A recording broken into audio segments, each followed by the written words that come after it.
9 кастрычніка, пасля 7 сутак адміністратыўнага арышту, з ізалятара часовага ўтрымання мусіла выйсці Воля Семчанка.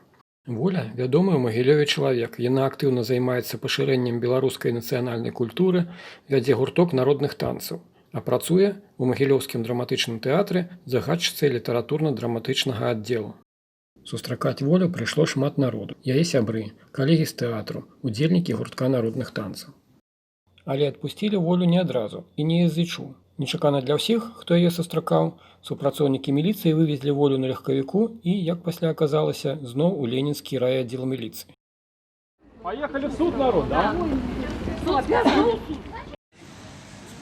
Урэшце Волю Семчанку адпусцілі, але, каб сябры не змаглі яе павітаць і павіншаваць з вызваленнем, усё тыя ж супрацоўнікі міліцыі адвезлі яе амаль да самага дому.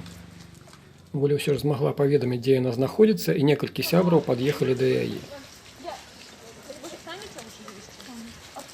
Там тебе позадачили продукты, там ты не придумали.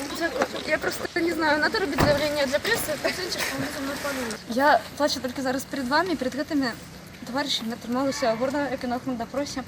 Короче, супраць моей волі зараз мяне не отпустили адразу сразу, мне адразу з ИЧУ повезли, хотя уже было вызвалена адразу в Ленинский РАУС. Разумела, что сопротиву я не оказывала, потому что он супрацоўнікі органов и все такое. Меня адразу з ИЧУ повесили в Ленинский РАУС, поведомили мне, что зноў заведена адміністратыўная справа новая.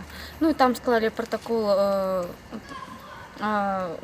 написали мне позву, по якой я павінна з'явіцца ў нядзелю да іх 12 гадзіне. Пасля таго, як мяне на вуліцы затрымалі першы раз, я просто баюся, што такое можа паўтарыцца, і зараз мне дома з'яўляецца проста небяспечна.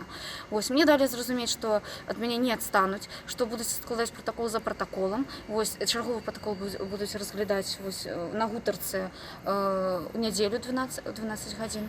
Далі пра 5? Зноў, да, за 13 верасня.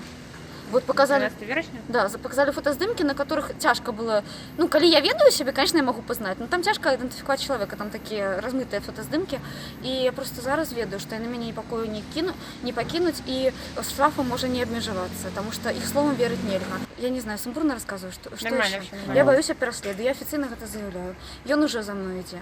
Як бы не быта в рамках закона, але з перавышэннем відавочных службовых паўнамоцтваў. Пасля кароткай сустрэчы і інтэрв'ю для журналістаў Воля наведала свайго адваката. Мне з аднаго боку вельмі шкада, што такое выпрабаванне на мой лёс выпала, таму што гэта ўсё адцягвае ўвагу ад маёй працы, ад маіх грамадскіх культурных справаў. А з другого боку, я можа быць некаторай ступені удзячна лёсу, таму што мы цяпер разумеем, з чым мы маем справу, і я думаю, што здавацца ў нейкім выпадку нельга. Вельмі удзячна маім шматлікім сябрам, паплечнікам, якія мяне падтрымліваюць. Ну, без іх я просто давно пала духам. Ну, а галоўнае заўсёды памятаць пра то, што завтрашні дзень будзе лепшым. Вы трымайцеся, сябры. Дзякуй. Дзякуй. Сонечка, быстро загубила.